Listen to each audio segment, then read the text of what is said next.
இங்கே பேதுருவை ஆண்டவர் சந்திக்கிறார். அப்ப பேதுருவை பார்த்து ஆண்டவர் 3 முறை அங்கே 3 விதமான கேள்விகளை ஆண்டவர் கேட்கின்றார். அல்லேலூயா. ஏற்கனவே நமக்கு தெரியும், ஆண்டவர் அவர்களுக்கு அந்த கடற்கரையில் வந்து அவர்களுக்கு அப்பத்தையும் அங்கே மீனையும் கர்த்தர் கொடுத்து ஆண்டவர் அவர்களை திருப்தியாக்குகிறார். நல்ல சாப்பாட்டை கொடுத்துட்டு ஆண்டவர் பேதுருவை பார்த்து கேட்கிறாரு, யோனாவின் குமாரனாகிய சீமோனே, இவர்களிலும் அதிகமாய் நீ என்னிடத்தில் அன்பாய் இருக்கிறாயா? அல்லேலூயா. பாருங்க, ஆண்டவர் கேட்கிற கேள்வி, to you love me?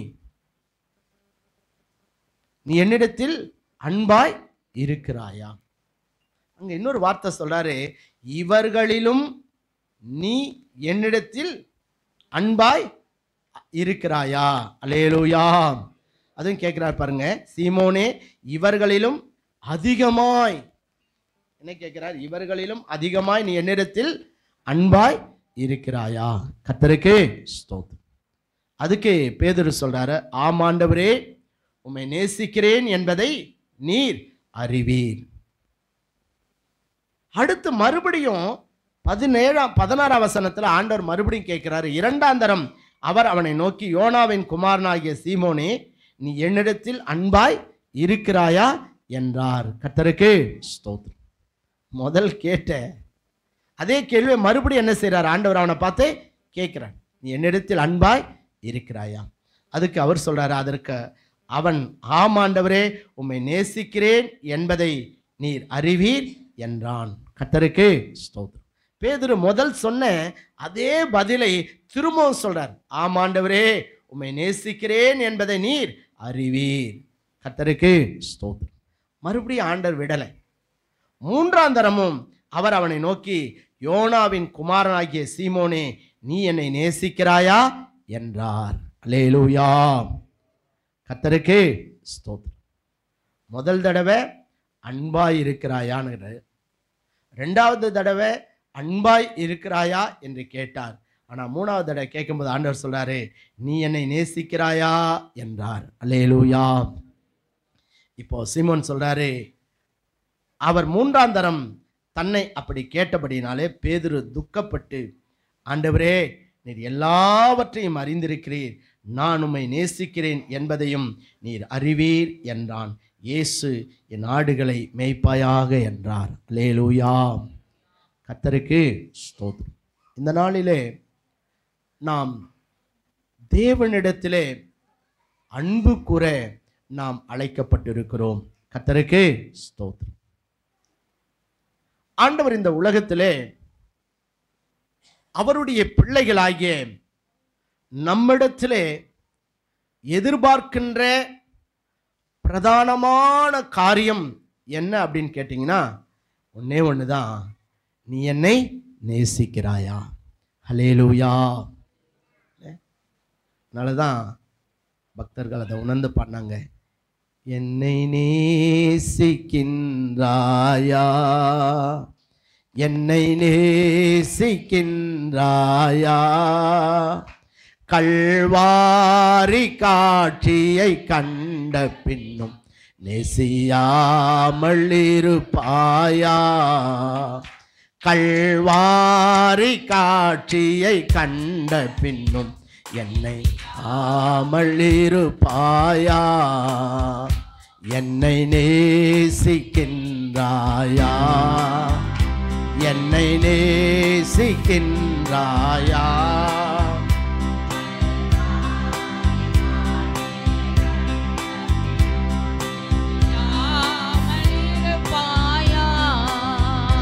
Kalvari காட்சியை கண்ட பின்னும் நேசியாமல் இருப்பாயா. அல்லேலூயா. ஆண்டவர் நம்மிடத்தில் எதிர்பார்க்கிற ஒரே ஒரு காரியம் உண்டானால் அது என்னதான்? நாம் தேவனை நேசிக்க வேண்டும். அல்லேலூயா. ஏன்? அவர் நம்மை நேசித்தார். அவர் நம்மிடத்திலே அன்பு கூர்ந்தார்.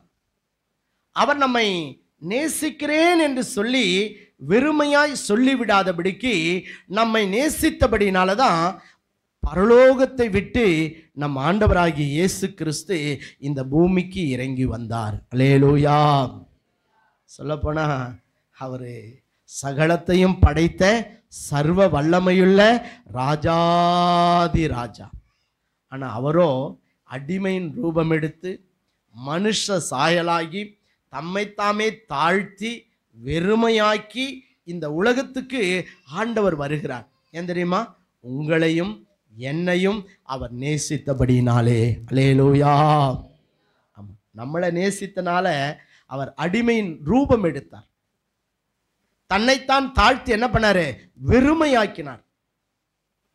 ஸோ அதோட மாத்திரம் இல்லை, நம்மை அவர் நேசித்தபடினாலே இந்த அன்பு போதாது என்று சொல்லி அவர் நமக்காக கல்வாரி சிலுவையிலே பாடுபடும்படி தன்னை ஒப்பு கொடுத்தார். கர்த்தருக்கு ஸ்தோத்திரம். ஒருவேளை அவர் எந்த குற்றமும் செய்யலை, ஆனால் நமக்காக அவர் அடிக்கப்பட்டார், நமக்காக அவர் புறக்கணிக்கப்பட்டார், இல்லை நமக்காக அவருடைய சிரசிலே முள்முடி சூட்டப்பட்டது, நமக்காக அவருடைய கரங்களிலே கால்களிலே ஆணிகள் அடிக்கப்பட்டது. இது எல்லாம் ஏன் அப்படின்னு கேட்டால், மனிதர்களாகிய நம்மை தேவன் நேசித்தபடினாலே. அல்லேலூயா. கர்த்தருக்கு ஸ்தோத்திரம். நம் ஒவ்வொருவரையும் ஆண்டவராகிய இயேசு கிறிஸ்து அவர் நேசித்தபடினாலே அவர் நமக்காக தன்னையே சிலுவையிலே ஆண்டவர் பலியாய் ஒப்பு கொடுத்தார். கர்த்தருக்கு ஸ்தோத்திரம். யோசிச்சு பாருங்க, ஒருத்தன் ஒரு மனிதனுக்காக ஜீவனை கொடுக்கிற அன்பிலும் பெரிய அன்பு இந்த உலகத்தில் ஒண்ணுமே இல்லை. ஆனால் ஆண்டவர் பாவிகளாய் இருந்த நம்ம நேசித்து நமக்காக தன்னுடைய ஜீவனையே சிலுவையிலே நமக்காக அவர் கொடுத்தார். அவருடைய விலையேற பெற்ற இரத்தத்தை நமக்காக அவர் விலைக்கிரயமாய் செலுத்தி உங்களையும் என்னையும் ஆண்டவராகிய இயேசு கிறிஸ்து தம்முடைய இரத்தத்தினாலே நம்மை மீட்டு கொண்டார். அல்லேலூயா. கர்த்தருக்கு ஸ்தோத்திரம்.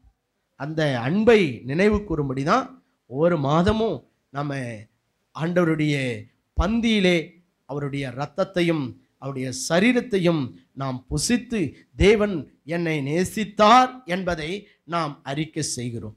கர்த்தருக்கு ஸ்தோத்திரம். அப்போ இங்கே பார்க்குறோம், ஆண்டவர் அன்றைக்கு பேதுருவை பார்த்து கேட்ட கேள்வி, நீ என்னிடத்துல அன்பாய் இருக்கிறாயா? நீ என்னை நேசிக்கிறாயா? கர்த்தருக்கு ஸ்தோத்திரம். முதல்ல அவர் கேட்கிறாரு 15ஆம் வசனத்துல, யோனாவின் குமாரனாகிய சீமோனே, இவர்களிலும் அதிகமாய் நீ என்னிடத்தில் அன்பாய் இருக்கிறாயா என்றார். என்ன கேட்கிறாரு? இவர்களிலும் அதிகமாய் நீ என்னிடத்தில் அன்பாய் இருக்கிறாயா? அதுக்கு கிரேக்க மொழியிலே அகாப்பே என்று சொல்லி எழுதப்பட்டிருக்கிறது. அகாப்பே அப்படின்னா பரிபூரணமான அன்பு என்று பொருள். அல்லேலூயா. ஆண்டவர் என்ன கேட்கிறாரு? நீ பரிபூரணமாக என்னை நேசிக்கிறாயா? அதுவும் இங்க இருக்கிற அந்திரேயாவை காட்டிலும், ஒருவேளை இங்க இருக்கிற யோவானை காட்டிலும், இங்க இருக்கிற மற்ற சீஷர்களை காட்டிலும் நீ என்னை அதிகமாய் நேசிக்கிறாயா? அவங்க நேசிக்கிறதை விட உன்னுடைய அன்பு என் மீது அதிகமாய் இருக்கிறதா என்று சொல்லி தேவன் இங்கே பேதுருவை பார்த்து ஆண்டவர் கேட்கிறதை நாம் பார்க்கின்றோம். அல்லேலூயா. அதுக்கு பேதுரு சொல்றாரு, நான் உம்மை நேசிக்கிறேன் என்பதை நீர் அறிவீர். மறுபடியும் 2ஆம் தரமும் அதே கேள்வி ஆண்டவர் கேட்கிறாரு. மறுபடியும் பேதுரு சொல்றாரு, நான் உம்மை நேசிக்கிறேன் என்பதை நீர் அறிவீர். ஆனா 3ஆம் தரம் ஆண்டவர் கேட்கும்போது சொல்றாரு, என்னை நேசிக்கிறாயா என்று அவர் மீண்டும் பேதுருவை பார்த்து ஆண்டவர் கேட்கிறாரு. அப்பதான் பேதுரு சொல்றாரு, ஆண்டவரே, நீர் எல்லாவற்றையும் அறிந்திருக்கிறீர், உம்மை நான் நேசிக்கிறேன் என்பதையும் நீர் அறிவீர் என்று சொல்லி அவர் சொல்லுகிறதை நாம் பார்க்கின்றோம். கர்த்தருக்கு ஸ்தோத்திரம். 2 தரம் என்னிடத்தில் அன்பாய் இருக்கிறாயா என்று கேட்ட ஆண்டவர் 3ஆம் தரம் அவனை பார்த்து கேட்கிறாரு, நீ என்னை நேசிக்கிறாயா? கர்த்தருக்கு ஸ்தோத்திரம். 2 தடவை அந்த கிரேக்க மொழியிலே அகாப்பே என்று சொல்லி எழுதப்பட்டிருக்கு. ஆனால் இந்த 3ஆவதாக என்னை நேசிக்கிறாயா என்று கேட்ட அந்த வார்த்தைக்கு அங்கே கிரேக்க மொழியில் பார்த்தீங்கன்னா பிலேயோ என்று எழுதப்பட்டிருக்கிறது. பிலேயோ அப்படின்னு சொன்னால் சகோதர அன்பு, சகோதர சிநேகம், நட்பு என்று பொருள். கர்த்தருக்கு ஸ்தோத்திரம். அகாப்பே என்று சொன்னால் பரிபூர்ணமான அன்பு. ஆனால் பிலேயோ என்று சொன்னால் சகோதர அன்பு, நட்பு என்று பொருள். அப்போ 3வது முறை ஆண்டவர் கேட்கும்போது, ஒரு சகோதரனை போல என்னை நேசிக்கிறாயா? அல்லேலூயா. ஆண்டவருக்கு ஸ்தோத்திரம். ஏன் ஆண்டவர் சீமோனை பார்த்து உயிர்த்தெழுந்த பிற்பாடு இந்த கேள்வியை ஆண்டவர் கேட்கிறார் என்பதை நாம் அறிந்திருக்கிறோம். ஆண்டவருடைய 12 சீஷர்களிலே இந்த பேதுரு எல்லாவற்றிலும் முந்திரி கொட்ட மாதிரி முந்திக் கொள்வார். ஆண்டவரை அதிகமாய் நேசித்தார். அதிகமான கேள்விகளை ஆண்டவரிடத்திலே கேட்டார். ஆண்டவர் சொல்றாரு, இன்னைக்கு ராத்திரி நான் காட்டி கொடுக்கப்படுவேன், என் நிமித்தம் நீங்கள் எல்லாரும் என்ன பண்ணுவீங்க? இடரல் அடைவீர்கள் அப்படின்றார். ஆனால் பேதுரு சொல்றார், ஆண்டவரே உம்மோடு கூட மரிக்க வேண்டியதானாலும் நான் மரிப்பேனே தவிர உம்மை நான் என்ன பண்ண மாட்டேன்? மறுதலிக்க மாட்டேன். பாருங்க சொல்கிறேன், நான் செத்துருவேன், அதான் உமக்காக சாக நான் என்ன பண்ணுறேன்? ஆயத்தமாக இருக்கிறேன். ஆனால் எந்த சூழ்நிலையிலும் உங்களை நான் என்ன பண்ண மாட்டேன்? மறுதலிக்க மாட்டேன். ஆனால் ஆண்டவர் சொல்லிட்டாரு, சேவல் 2 தரம் கூவுறதுக்கு முன்னாடியே நீ என்ன 3 தரம் என்ன பண்ணுவ? மறுதலிப்பாய். பேதுரு நினச்சிக்கினாரு, தான் ரொம்ப ஆண்டவரை ரொம்ப நேசிக்கிறோம், ஆண்டவருக்காக எதை வேணாலும் செய்வேன், நான் ஆண்டவருக்காக எதையும் கொடுக்க துணி உள்ளவனாக இருக்கேன் அப்படிலாம் நினைச்சாரு. ஆனால் ஆண்டவர் அங்கே சிலுவையில் அறையப்படுவதற்கு காட்டி கொடுக்கப்பட்ட பிற்பாடு நடந்த சம்பவம் நம்ம அறிந்திருக்கிறோம். அங்கே 3 முறை ஆண்டவர் அவர் என்ன செய்கிறாரு? மறுதலிக்கிறார். எனக்கு அவரை தெரியவே தெரியாதுன்றார். இல்லை, ஆண்டவரை சபிக்கவும் சத்தியம் பண்ணவும் என்ன பண்ணாராம்? தொடங்கினார். அதனால 3 முறை மறுதலித்த பேதுருவிடத்திலே ஆண்டவர் மீண்டும் வந்து ஆண்டவர் கேட்கிறாரு, நீ என்னை நேசிக்கிறாயா? அல்லேலூயா. கர்த்தருக்கு அதுவும் அவன் 3 முறை மறுதலிச்சான். இப்போ 3 முறை ஆண்டவர் அவரை பார்த்து என்ன செய்கிறாரு? என்னை நேசிக்கிறாயா? அல்லேலூயா. என்னிடத்துல அன்பாயிருக்கிறாயா? கர்த்தருக்கு ஸ்தோத்திரம். 2 முறை கேட்ட உடனே பேதுரு ரொம்ப ஈஸியாக பதில் சொல்லிட்டார், நான் உங்களை நேசிக்கிறேன்றதை நீங்கள் அறிஞ்சிருக்கிறீங்க ஆண்டவரே. ஆனால் 3வது முறை ஆண்டவர் கேட்டப்போ பேதுரு என்ன பண்ணாராம்? துக்கப்பட்டார். ஏன்? அவருடைய பழைய நினைவுகள் அவருக்குள்ள என்ன பண்ணியிருக்கோம்? வந்திருக்கும். நான் உண்மையாக ஆண்டவரை நேசிக்கிறேன்னு சொன்னால் நான் ஆண்டவரை என்ன பண்ணியிருக்க மாட்டேன்? மறுதலிச்சிருக்க மாட்டேனே. இல்லை, உண்மையா நான் ஆண்டவரை நேசித்திருப்பேன் என்று சொன்னால், இல்லை, நான் ஜீவனை கூட கொடுப்பேன்னு சொன்ன நான், ஆனால் ஆண்டவரை மறுதலித்து விட்ட பாவியாய் போய்விட்டேனே. அதெல்லாம் அவர் நினைத்து அங்கே துக்கப்பட்டு மறுபடியும் ஆண்டவரை பார்த்து சொல்றாரு, ஆண்டவரே நான் உம்மை நேசிக்கிறேன் என்பதை நீர் அறிவீர், நீர் எல்லாவற்றையும் அறிந்திருக்கிறீர். அல்லேலூயா.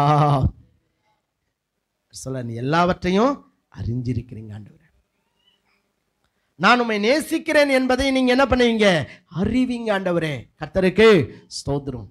பேதுருக்கு இப்போ ஞாபகம் வந்துச்சு, முன்னையே நான் உமக்காக மரிக்கும் ஆயத்தமாக இருக்கிறேன்னு சொல்லிட்டு நான் தேவனை என்ன பண்ணிட்டேன்? மறுதலிச்சிட்டேன். மறுபடியும் என் மேல நம்பிக்கை வையாதபடிக்கு, ஒருவேளை நான் ரொம்ப தைரியசாலி, நான் ரொம்ப திறமைசாலி, ஒருவேளை என்னுடைய பலத்தினால் எல்லாவற்றையும் நான் செய்துவிட முடியும் என்று சொல்லி என் மீது நான் நம்பிக்கை வையாதபடிக்கு, என் ஆண்டவரால் தான் எல்லாம் கூடும் என்பதை அறிந்தவராய் அவர் சொல்றாரு, நீர் எல்லாவற்றையும் அறிந்திருக்கிறீர். அல்லேலூயா. ஆமா, ஆண்டவரே எல்லாவற்றையும் அறிந்திருக்கிறது. நாம எவ்வளவு அவரை நேசிக்கிறோம் என்பது ஆண்டவருக்கே தெரியும். நாம எந்த சூழ்நிலையில இருக்கிறோம் என்பதையும் தேவன் அறிந்திருக்கிறார். ஒருவேளை நம்ம பின்மாற்றத்தில் இருக்கிறோமா அல்லது ஆண்டவரோடு இருக்கிறோமா, அது ஆண்டவருக்கு தெரியும். சோ இங்க பேதுரு சொல்றாரு, நீர் எல்லாவற்றையும் அறிந்திருக்கிறீர் ஆண்டவரே. கர்த்தருக்கு ஸ்தோத்திரம். ஏன் உயிர்த்தெழுந்த பிற்பாடு ஆண்டவர் பேதுருவினிடத்திலே இந்த கேள்வியை கேட்க வேண்டும் என்று சொல்லி நாம் பார்க்கும் பொழுது, ஆண்டவர் பேதுருவுக்கு மிகப்பெரிய ஒரு ஊழியத்தை கர்த்தர் வைத்திருக்கிறார். அல்லேலூயா. ஆமா, பேதுருவை நம்பி அதற்கு பிற்பாடு அநேக ஆசீர்வாதங்களை பேதுருவுக்கு ஆண்டவர் கொடுக்க போகிறார். சொல்ல போனா அந்த 12 சீடர்களிலே பிரதான சீடனாக இந்த பேதுருவை தேவன் தம்முடைய கரத்தில் எடுத்து வல்லமையாய் ஆண்டவர் பயன்படுத்த போகிறார். நமக்கு தெரியும், பேதுருவுடைய நிழல் பட்டு அநேகர் என்ன பண்ணாங்களாம், சுகமாக்கப்பட்டார்கள். பேதுரு நடந்து போறாரு இல்ல, அவர் போற வழியில வியாதிஸ்தரை கொண்டாந்து படுக்க வச்சிருவாங்களாம். அவர் ஜெபம் பண்ணலாம் தேவையில்லை, அவர் நடந்து போகும்போது அவர் வியாதிப்பட்டாலே வியாதியஸ்தெல்லாம் என்ன பண்ணிடுவாங்க, சுகமடைந்து விடுவார்கள்.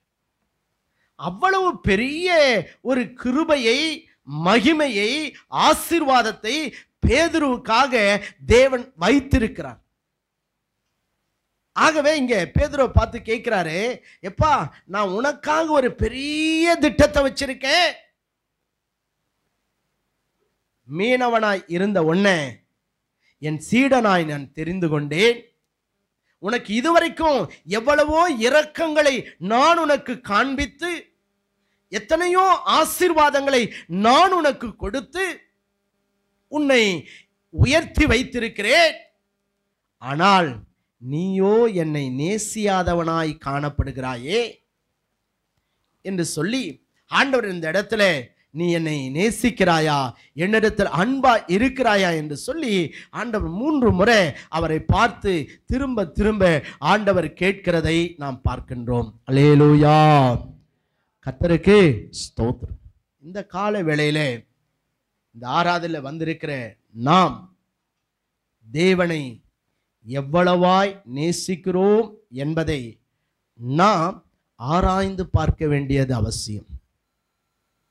முதல் கேள்வியில் ஆண்டவர் சொல்றாரு, இவர்களிலும் அதிகமாய் நீ என்னை நேசிக்கின்றாயா? அதுல பல அர்த்தங்கள் அதன் உள்ளே காணப்படுகிறதை நாம் பார்க்கின்றோம். மற்ற மனிதர்களை விட, நான் உனக்கு கொடுத்திருக்கிற மற்ற ஆசீர்வாதங்களை விட, சொல்லப்போனா உனக்கு இருக்கிற படகை விட, உனக்கு இருக்கிற மீன் பிடிக்கிற தொழிலை விட, உனக்கு இருக்கிற சக நண்பர்களை விட நீ என்னை நேசிக்கின்றாயா? Price the Lord. அல்லேலூயா. இன்னைக்கு இந்த உலகத்திலே தேவன் நமக்கு எத்தனையோ நன்மைகளை, ஆசீர்வாதங்களை கர்த்தர் நமக்கு கிருபையாய் கொடுத்திருக்கிறார். ஆமேன். அல்லேலூயா. ஆண்டவரால நாம தெரிந்து கொள்ளப்படுவதற்கு முன்பாக நாம குப்பையிலே கிடந்தோம், வெறுமையாய் இருந்தோம், ஒன்றுமில்லாதவர்களாய் காணப்பட்டோம், புறக்கணிக்கப்பட்டவர்களாய், தள்ளப்பட்டவர்களாய், ஒதுக்கப்பட்டவர்களாய், வெறுக்கப்பட்டவர்களாய் நாம காணப்பட்டோம். ஆனால் ஆண்டவரோ நம்மை நேசித்து, நம்மை தேடி வந்து நம்மை ரட்சித்து, நமக்காக தன்னுடைய ஜீவனையே ஆண்டவர் கொடுத்து, இன்றைக்கு இந்த பூமிக்குரிய வாழ்க்கையிலே எத்தனையோ ஆசீர்வாதங்களை, மேன்மைகளை, கனத்தை, உயர்வை தேவன் உங்களுக்கும் எனக்கும் கிருபையாய் கொடுத்திருக்கிறார். அல்லேலூயா. கரந்தட்டி ஆண்டவருக்கு நன்றி சொல்லாமா? நன்றி நன்றி நன்றி நன்றி நன்றி நன்றி நன்றி நன்றி நன்றி நன்றி நன்றி அப்பா. ஆமா தானே? கர்த்தருக்கு ஸ்தோத்திரம்.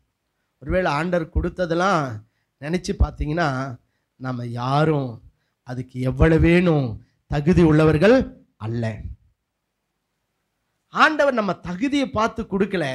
ஆனால் ஆண்டவர் உங்களை என்னையும் நேசித்தபடினாலே, அவர் அன்பினாலே எல்லாவற்றையும் நமக்கு தந்திருக்கிறார். கர்த்தருக்கு ஸ்தோத்திரம். அதனால் நாம் ரொம்ப பெருமை கொண்டுடவே கூடாது. என் பரிசுத்தம், என்னுடைய பக்தி, என்னுடைய தாழ்மை, ஒருவேளை நான் ரொம்ப ஆண்டவரை நேசித்ததுனால இன்னும் அவர் நம்மை நேசித்தபடினாலே நீங்கள நானும் ஆசீர்வதிக்கப்பட்டு இருக்கிறோம். கர்த்தருக்கு ஸ்தோத்திரம். அப்போ நமக்காக எல்லாவற்றையும் கொடுத்த ஆண்டவர் இந்த உலகத்தில் அவர் கொடுத்திருக்கிற எல்லாவற்றையும் விட நாம் அவரை மிகவும் அதிகமாய் நேசிக்க வேண்டும் என்று சொல்லி தேவன் எதிர்பார்க்கிறார். என்ன எதிர்பார்க்கிறார்? அவர் கொடுத்திருக்கிற எல்லாவற்றையும் விட மிகவும் அதிகமாய் நம்ம யாரை நேசிக்கணுமா? அவைகளை தந்த நம் தேவனை நாம் நேசிக்க வேண்டும். அல்லேலூயா. கர்த்தருக்கு ஸ்தோத்திரம். நாம் அப்படி இருக்குமா? கொஞ்சம் யோசிச்சு பாருங்க. ஒருவேளை வேலையை நேசிக்கிற மாதிரி, பணத்தை நேசிக்கிற மாதிரி, மற்ற சக மனிதர்களை நேசிக்கிற மாதிரி, கர்த்தர் நம்ம கொடுத்திருக்கிற மற்ற ஆஸ்திகளை நேசிக்கிற மாதிரி நம்ம ஆண்டவரை நேசிக்கிறோமா? அல்லது அவைகள் எல்லாவற்றையும் விட நாம் தேவனை மிகவும் அதிகமாய் நேசிக்கிறோமா என்பதை நாம் ஆராய்ந்து பார்க்க வேண்டும். அல்லேலூயா. ஆண்டவர் நம்மை இன்னும் ஆசீர்வதிக்க வேண்டும். தேவன் இன்னும் நம்மை பயன்படுத்த வேண்டும். நம்மை நம்பி அநேக பொறுப்புகளை, அநேக ஊழியங்களை, அநேக மேன்மைகளை தேவன் நமக்கு கொடுக்க வேண்டும் என்று சொன்னால் ஆண்டவர் விரும்புறது என்னன்னா, இவை எல்லாவற்றையும் விட, தேவன் தந்திருக்கிற எல்லாவற்றையும் விட நாம் தேவனை மிகவும் அதிகமாய் நேசிக்க வேண்டும். அல்லேலூயா. கர்த்தருக்கு சொல்லுங்க, கர்த்தருக்கு ஸ்தோத்திரம். அதைத்தான் ஆண்டவர் நம்மிடத்திலே எதிர்பார்க்கின்றார். ஆகவேதான் பேதுருவினிடத்திலே மீண்டும் மீண்டும் அந்த கேள்வியை தேவன் திரும்ப திரும்ப ஆண்டவர் கேட்கிறார். மறுபடியும் பின்வாங்கி போயிடுவியா? மறுபடியும் என்ன மறுதலிச்சிடுவியா? கர்த்தருக்கு ஸ்தோத்திரம். பாருங்க, அவன் துக்கப்பட்டவனாய் அவன் ஆண்டவரிடத்தில் சொல்லுகிறான், நீர் எல்லாவற்றையும் அறிந்திருக்கிறீர் ஆண்டவரே, நான் உம்மை நேசிக்கிறேன் என்பதையும் நீர் அறிவீர். பாருங்க, அவன் ஆண்டவரை ஒருவேளை மறுதலிச்சாலும் மனம் கசந்து அழுது மீண்டும் ஆண்டவருக்காக தன்னை அர்ப்பணித்தபடினாலே தேவன் அந்த பேதுருவை தம்முடைய கரத்தில் எடுத்து தேவன் வல்லமையாய் பயன்படுத்துகிறார். அல்லேலூயா. சொல்லப்போன ஆண்டவர் அவனுக்கு பாராட்டின அந்த அன்பு ரொம்ப பெரியது. ஏன்னா அவரை காட்டி கொடுத்த யூதாஸ்காரியத்து நாண்டு கொண்டு செத்து போனான். ஆனா அதே நிலைமை தான் யாருக்கு வந்திருக்கணும்? பேதுருவுக்கு ஆண்டவர் வந்து கொடுத்திருக்கணும். ஆனா பேதுருவை தேவன் மன்னிக்கிறார். பேதுருவுக்கு தேவன் கிருபை பாராட்டுகிறார்.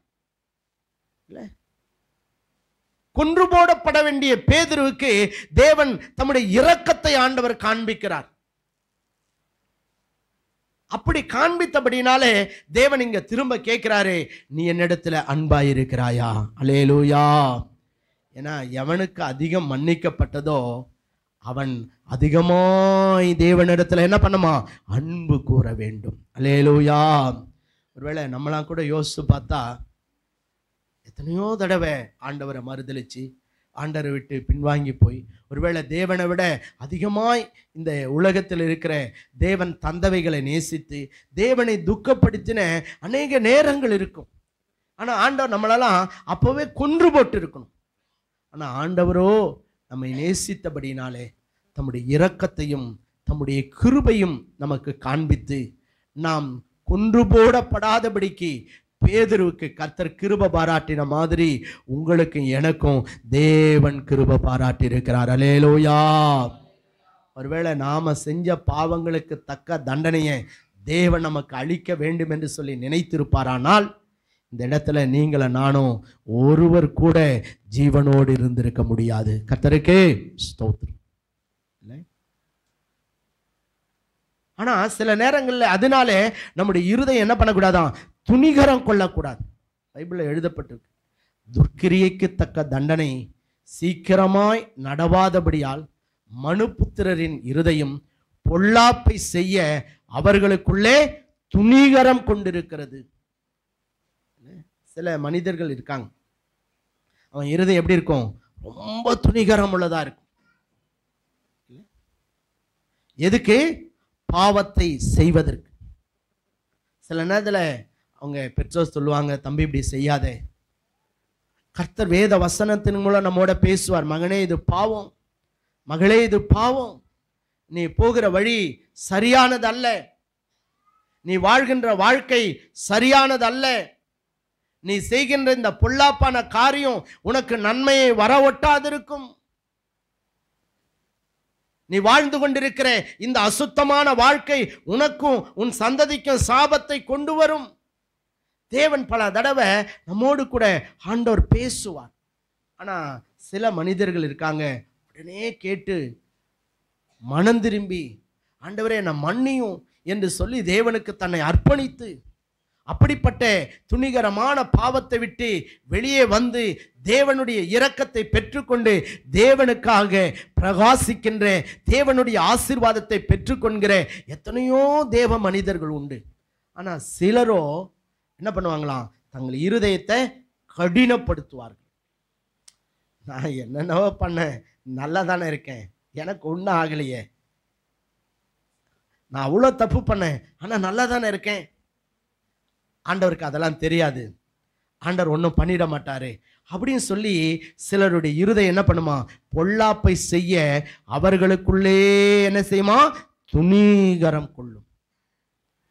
ஆனா வேதம் சொல்லுகிறது, கர்த்தருக்கு பயந்திருக்கிறவர்களே இந்த பூமியில என்ன செய்வார்களாம், நன்றாயிருப்பார்கள்.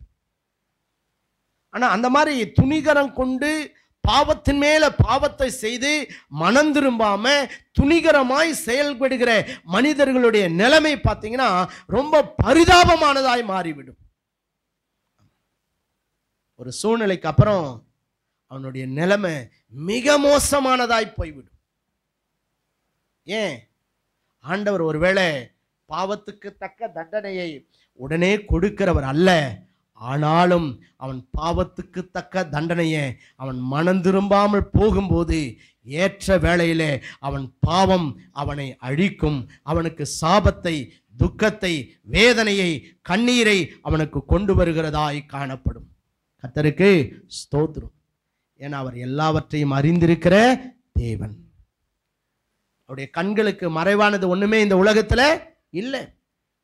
நீ யாரு, நீ என்ன பண்ணிட்டு இருக்க, நீ எங்க போற, உன் ரூட் என்ன, உன் நினைவுகள் என்ன, உன் செயல்கள் என்ன, எல்லாவற்றையும் தேவன் நன்றாய் அறிந்திருக்கிறார்.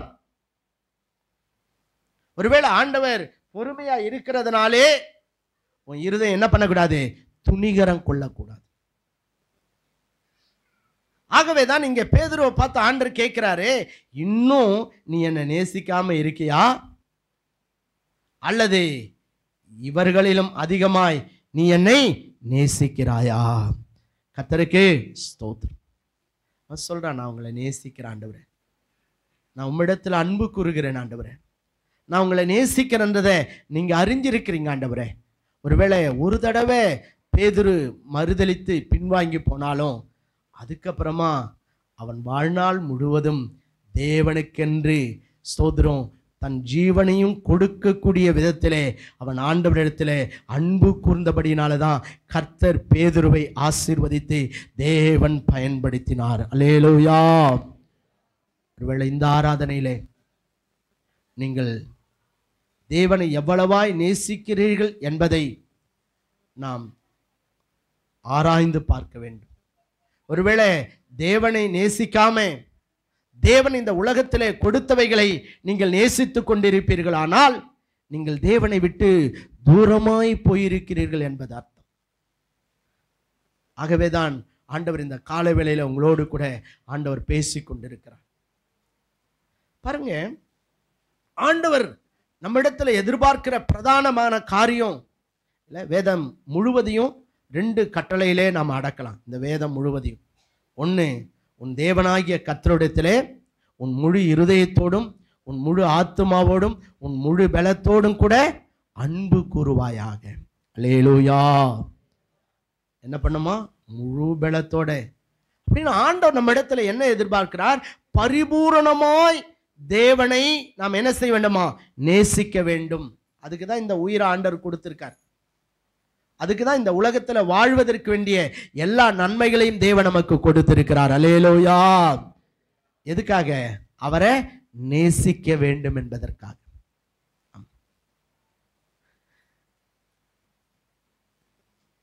ரெண்டாவதா நம்ம பார்க்கும்போது ஆண்டவர் சொல்லியிருக்கிற, உன்னிடத்துல அன்பு கூறுவது போல பிறனிடத்துல என்ன பண்ணுவாயாக?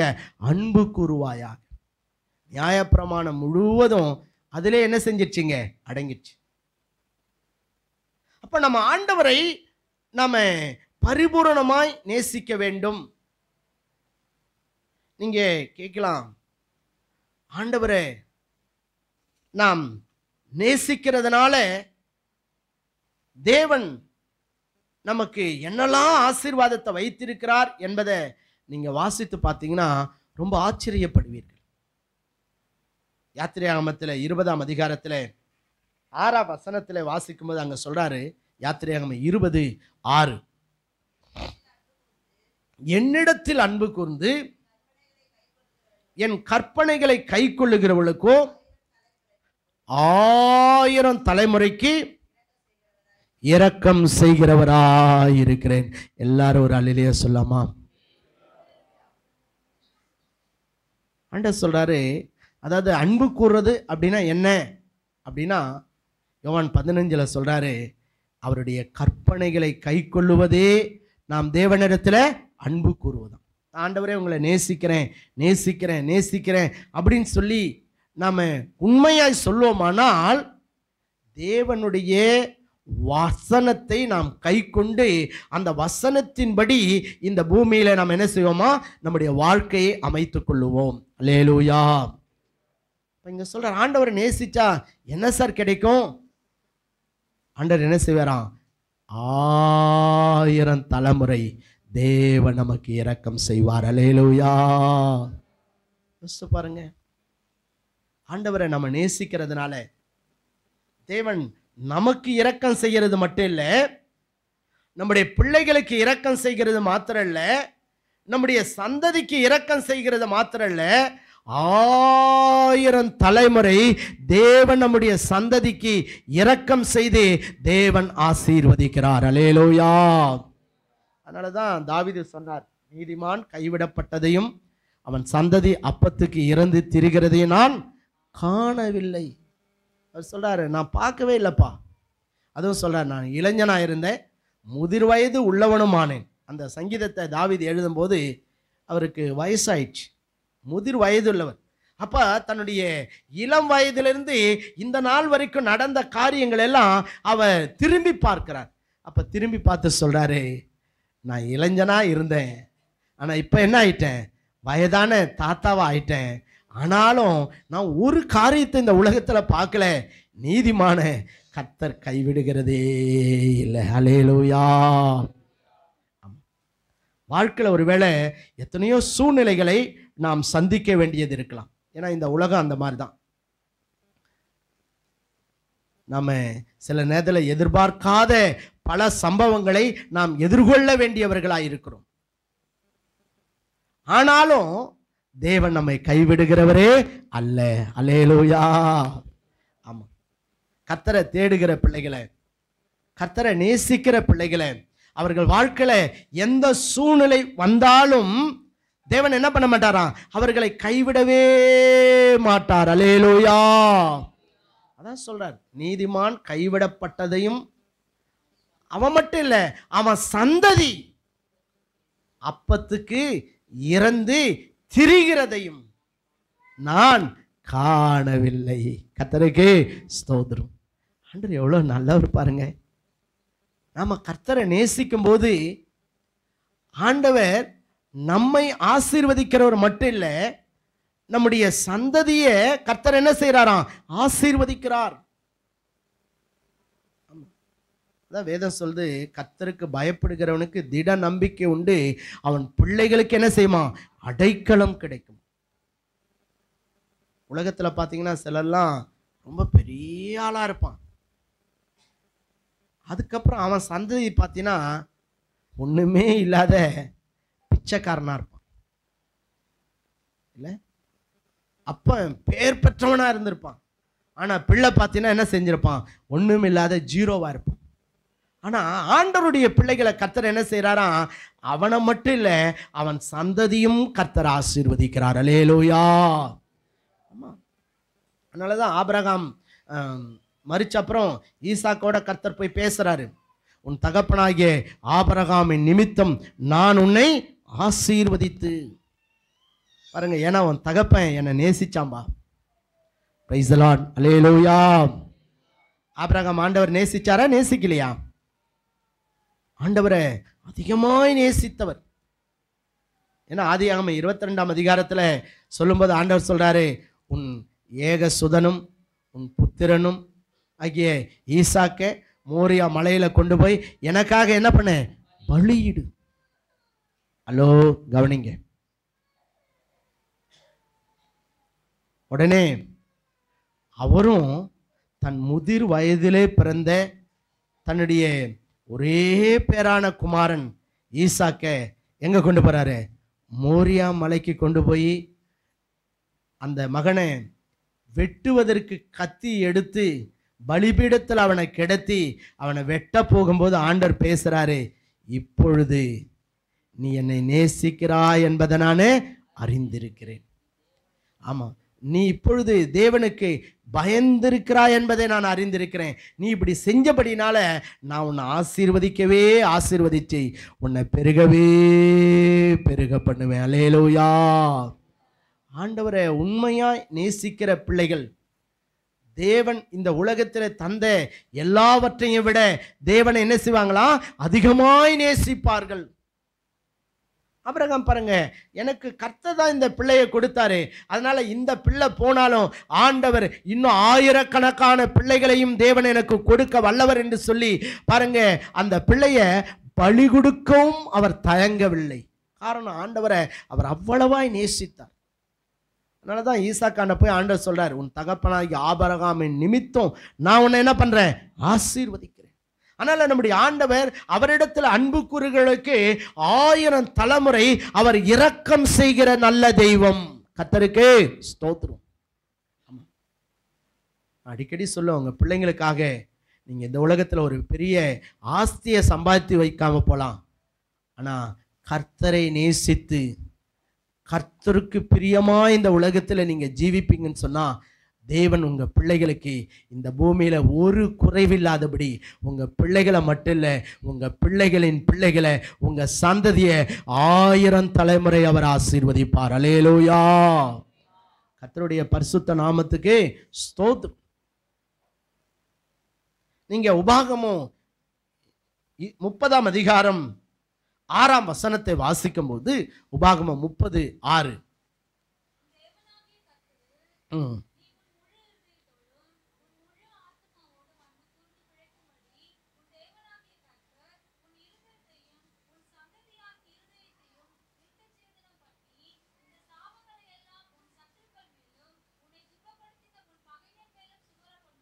கர்த்தருக்கு ஸ்தோத்திரம். இங்கே உன் சாபங்களை எல்லாம் உன் சத்துருக்கள் மேலும் உன்னை துன்பப்படுத்தினவர்கள் மேலும் திரும்ப பண்ணுவார். நீங்க அதே 23:5 வாசிக்கும் போது, உபாகமம் 23:5,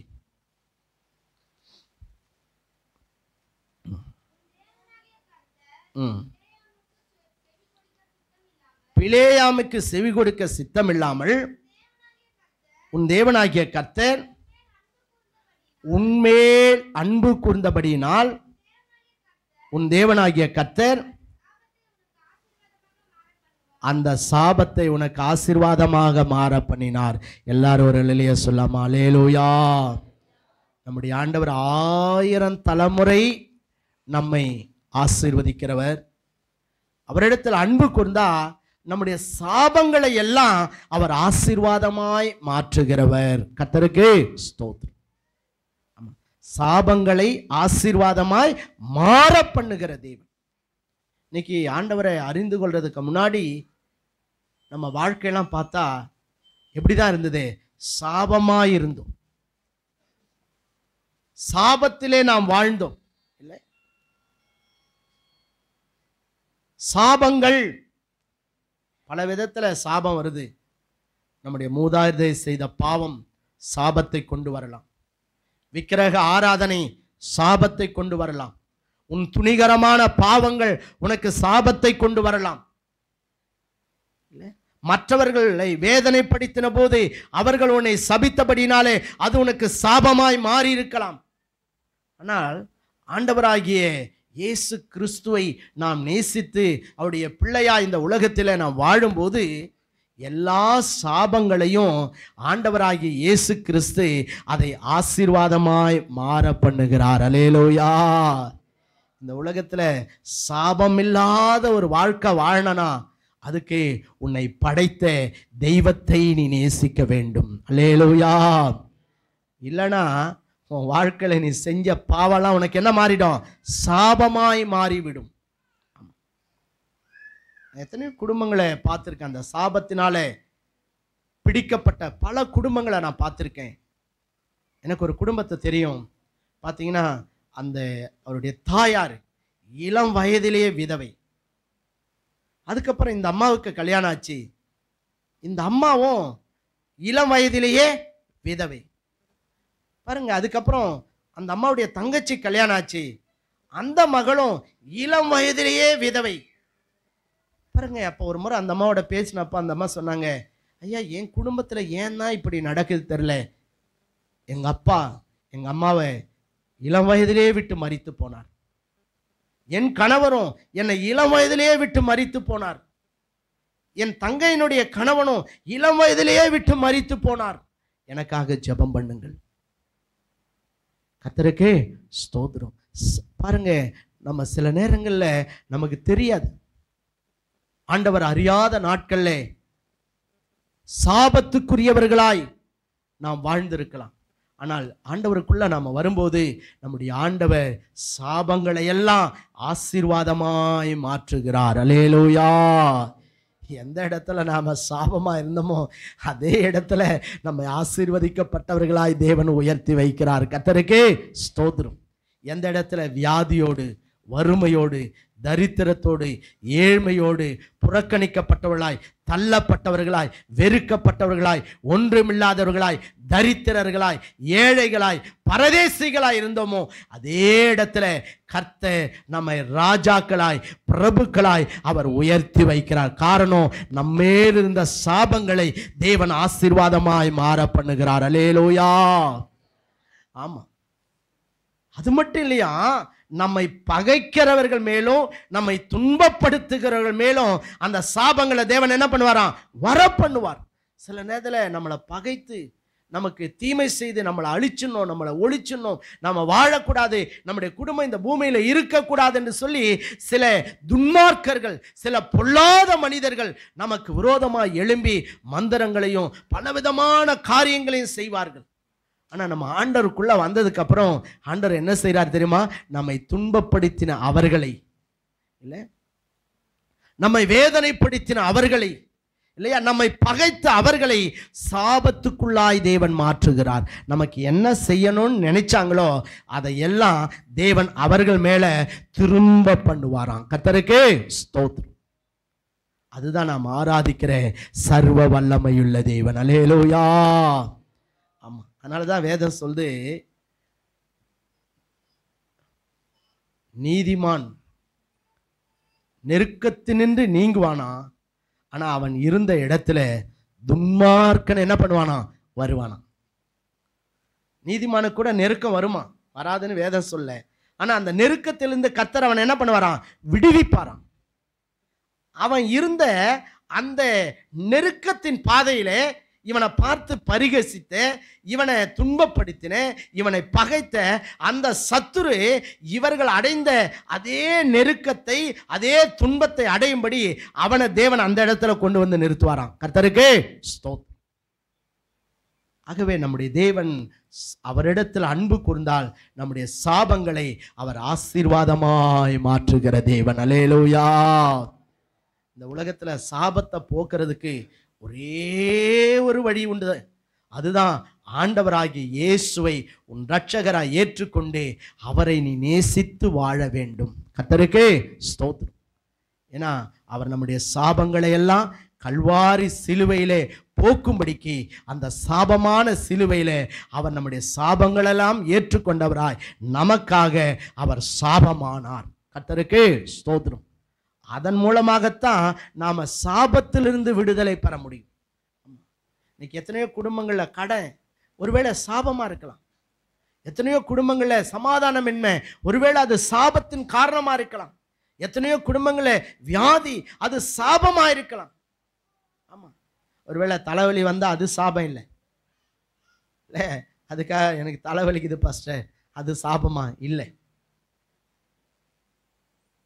வியாதியின் மேல வியாதி, போராட்டத்தின் மேல போராட்டம், இழப்பின் மேல இழப்பு, நிந்தையின் மேல நிந்தனை, துன்பத்தின் மேல துன்பம், ஒருவேளை அவைகள் சாபத்தின் காரணமாக இருக்கலாம். ஆனா நீ ஆண்டவரை நேசிக்கும் போது, உன் ஆண்டவரை உன் இருதயத்தில் ஏற்றுக்கொண்டு அவரை நீ நேசித்து அவருடைய பிள்ளையாய் வாழும்போது ஆண்டவர் உன் சாபங்களை எல்லாம் அவர் ஆசீர்வாதமாய் மாற பண்ணுகிற தேவன். அல்லேலூயா. கர்த்தருடைய பரிசுத்த நாமத்துக்கு ஸ்தோத்திரம். நான் ஊழியத்துக்கு வந்த நாட்கள் ஒரு மனுஷன் என்னை காரணம் இல்லாம பகைப்பார். எனக்கு ஒரு லெட்டர் எழுதினார். 2 பேஜ் A4 சைஸ்ல 2 பேஜ் லெட்டர். அதில் பைபிளில் இருக்கிற சாபங்களை எல்லாம் எழுதியிருந்தார். நான் அவருக்கு ஒரு தீமையும் செய்யலை. சொன்னார், நீ இளம் வயதில் மரிக்க கடவன், உன் மனைவி விதவையாக கடவர்கள், உன் பிள்ளைகள் பிச்சை எடுக்க கடவர்கள், உன் வீடு பாழாக கடவுது, உன் வாசஸ்தலம் குடியில்லாமல் போக கடவுது. இப்படிலாம் எழுதியிருக்கிற சாபங்களை எல்லாம் எனக்கு எழுதி அனுப்பினார். நான் வாசித்தேன். கர்த்தாவே நீர் அவரை சந்தியும். நான் ஒன்றுமே சொல்லலை. ஆனால் சில ஆண்டுகள் கழித்தது அதே மனிதன் ஒரு நாள் அவருடைய ஆலயத்தில் போய் அவருக்கு சில நன்மைகளை செய்கிறதுக்கு கர்த்தர் எனக்கு இரக்கம் செய்தார். அப்போ அவர் சொன்னார், இவரை ஒரு யோசேப்பு மாதிரி கர்த்தர் எங்கள் பகுதிக்கு கொண்டு வந்திருக்கிறார். எங்கள் எல்லாருக்கும் ஜீவரட்சணை செய்கிறதுக்காக இந்த மனுஷனை கர்த்தர் இந்த பூமி இந்த இடத்துக்கு கொண்டு வந்தார். இவர் ஒரு யோசேப்புன்னு சொல்லி அவருடைய வாழ்நாளே வாழ்த்தும்படி கர்த்தர் செய்தார். கர்த்தருக்கு ஸ்தோத்திரம். சில நேரத்தில் காரணம் இல்லாமல் நம்ம மேலே பொறாமை கொண்டு சில நம்ம சபிக்கலாம். ஆனால் அது நம்மளை ஒன்றுமே செய்ய முடியாது. அவங்க முன்னாடி இன்னும் ஆண்டவர் நம்மளை உயர்த்திட்டே இருப்பார். அல்லேலூயா.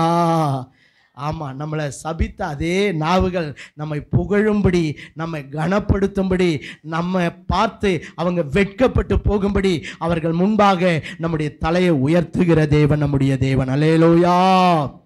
ஏன்னா வேதம் சொல்ற காரணம் இல்லாமல் இட்ட சாபம் என்ன பண்ணாதான்? தங்காதான். சிலர் உங்களை காரணம் இல்லாமல் சபிப்பாங்க, உங்கள் மேலே பொறாமை கொண்டு. இல்லை சோதரம், நீங்கள் இருக்கிற இந்த ஆசீர்வாதமான நிலைமையை பார்த்து உங்களை கெடுக்கணும், உங்களுக்கு தீமை செய்யணும், அதை பற்றி நம்ம கவலைப்பட வேண்டியதே இல்லை. ஏன்னா நம்முடைய ஆண்டவர் சாபங்களை ஆசீர்வாதமாய் மாற பண்ணுகிற தேவன். கர்த்தருக்கு ஸ்தோத்திரம். இன்னும் வேதத்தில் நீங்கள் வாசித்தீங்கன்னா ஆண்டவரிடத்தில் அன்பு கூறுகிறவர்களுக்கு வேதம் சொல்லுது. நியாயாதிபதிகள் 5ஆம் அதிகாரம் 31ஆம் வசனத்தை வாசிக்கலாம். 5:31.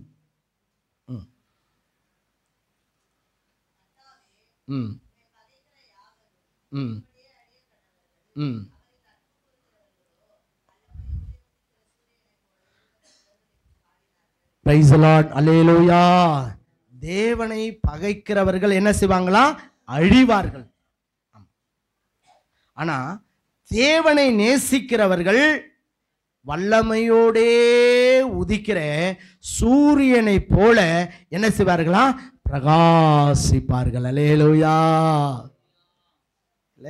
வேதம் சொல்லுது, எந்த மனுஷனையும் பிரகாசிக்கிற மெய்யான ஒளி யாரா? நம் ஆண்டவராகிய இயேசு. ஆமாம், அவர் வராத வரைக்கும் நம்ம மூஞ்ச கூட பார்க்க முடியாது, பேய் அறிஞ்ச மாதிரி இருந்திருக்கும். ஆனால் ஏசப்பா நமக்குள்ளே வந்ததுக்கு அப்புறம் பாருங்க, நம்ம எல்லாவற்றிலும் தேவன் நம்மை ஆசீர்வதிக்கிறார். அல்லேலூயா. ஆமாம் தானே? ரட்சிக்கப்படுறதுக்கு முன்னாடி உங்கள் முகம் இருந்த நிலைமை கொஞ்சம் யோசிச்சு பாருங்க, உங்கள் வீடெல்லாம் இருந்த நிலைமை கொஞ்சம் யோசிச்சு பாருங்க, உங்கள் வாழ்க்கை இருந்த நிலைமை கொஞ்சம் யோசிச்சு பாருங்க. இல்லை, நாம் இருளிலே இருந்தோம். சொல்லப்போனால் வேதம் சொல்லுது, அந்தகார இருளிலே இருந்தோமா.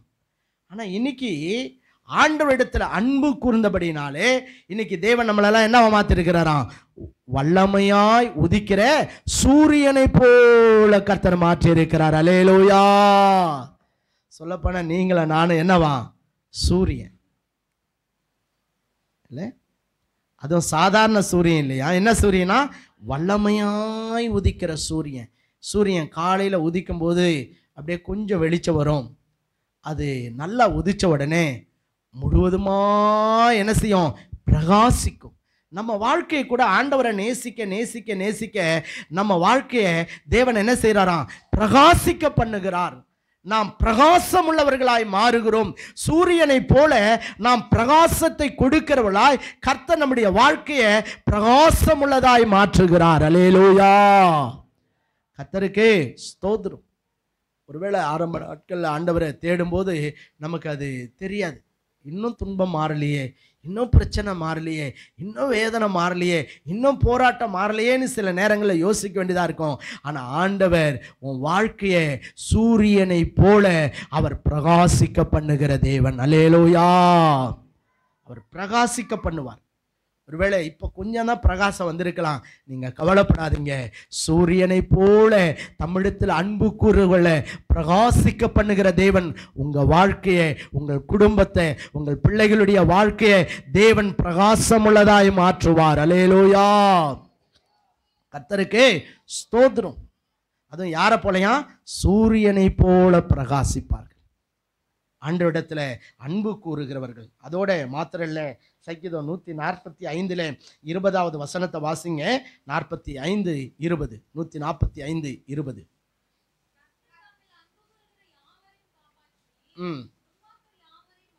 ஆமென். 97:10. சங்கீதம் 97:10.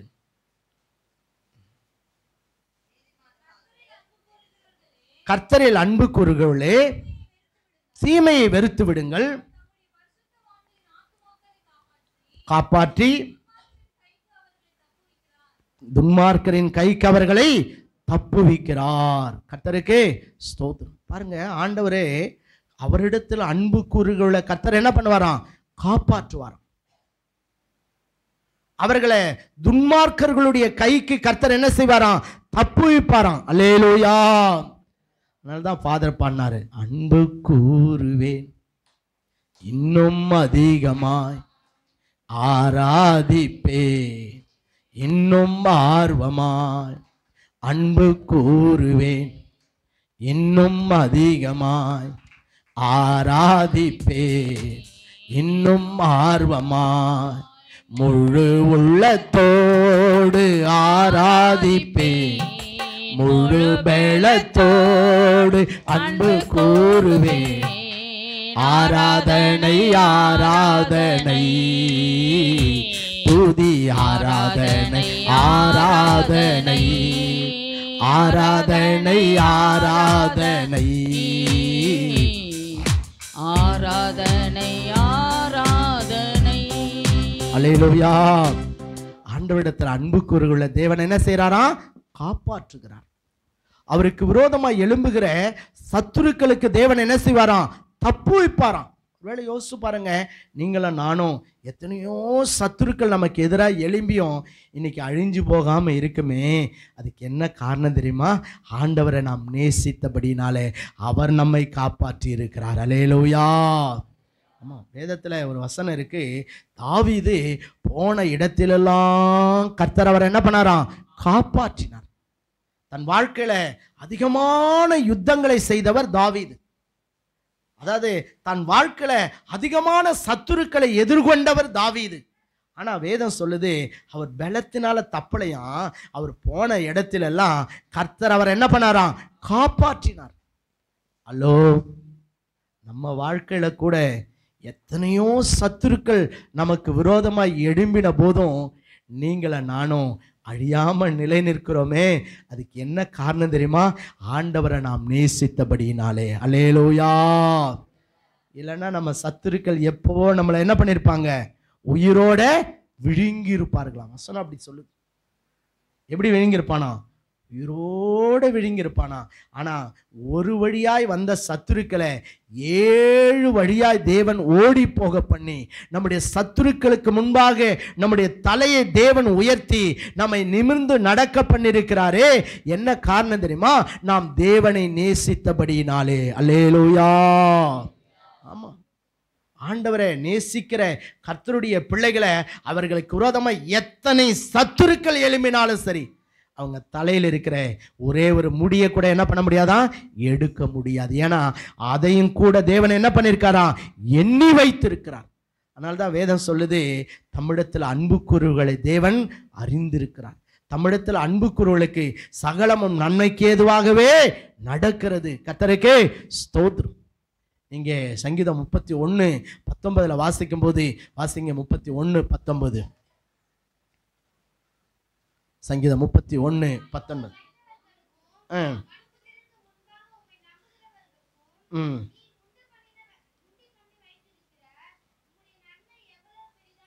ஆமென். கர்த்தருக்கே ஸ்தோத்திரம். மனுபுத்திரருக்கு முன்பாக உம்மை நம்புகிறவர்களுக்கு, உம்மிடத்தில் அன்பு கூறுவர்களுக்கு தேவன் உண்டு பண்ணி வைத்திருக்கிற நன்மை எவ்வளவு? எப்படி இருக்கான்? சொல்லுங்க, எப்படி இருக்கான்? உங்களுக்கு எனக்கு ஆண்டவர் உண்டாக்கி வைத்திருக்கிற நன்மை எப்படி இருக்கான்? பெரிதா இருக்கிறது. கர்த்தருக்கே ஸ்தோத்திரம். ஆண்டவரை நேசிக்கிறவங்களுக்கு தேவன் கொடுக்கிற ஆசீர்வாதங்கள்லாம் சின்னது அல்ல. அதெல்லாம் எப்படிப்பட்டதா? மகா பெரியது. ஹல்லேலூயா. ஆமா, ஒருவேளை நான் ஆண்டவரை நேசிக்கிறேன் பாஸ்டர், இன்னும் என் வாழ்க்கையில் ஆசீர்வாதம் இல்லை, கவலைப்படாதீங்க. தேவன் உங்களுக்கான ஒரு பெரிதான வழியை கர்த்தர் வைத்திருக்கிறார். அல்லேலூயா. உங்களுக்காக ஒரு பெரிதான ஆசீர்வாதங்களை தேவன் உண்டாக்கி வைத்திருக்கிறார். அல்லேலூயா. ஒருவேளை இப்போ உங்க வாழ்க்கை அற்பமா இருக்கலாம். இப்போ உங்களுக்கு ஒண்ணுமே வழி தெரியாம, திசை தெரியாம நீங்க அலைந்து கொண்டு இருக்கலாம். ஒருவேளை உங்க வாழ்க்கையில ஒன்றுமே இல்லாத ஒரு சூழ்நிலை கூட இருக்கலாம். பாஸ்டர், நான் ஆண்டவரை நேசிக்கிறேன், ஆனா எல்லாம் என் வாழ்க்கையில அப்படியே ஒரு இருளாய் காணப்படுகிறது. கவலைப்படாதீங்க. ஏற்ற வேளையில கர்த்தர் அவைகளை மாற்றுகிறது மாத்திரம் இல்லை, பெரிதான ஆசீர்வாதங்களை, பெரிதான நன்மையை, பெரிதான உயர்வை, பெரிதான மேன்மையை காணும்படிக்கு தேவன் உங்களை வழி நடத்துவார். அல்லேலூயா. கர்த்தருக்கே ஸ்தோத்திரம். அதனால தான் 1 கொரிந்தியர் 2:9 வாசிக்கும் போது அங்க சொல்லுது. 1 கொரிந்தியர் 2:9 வாசிங்க.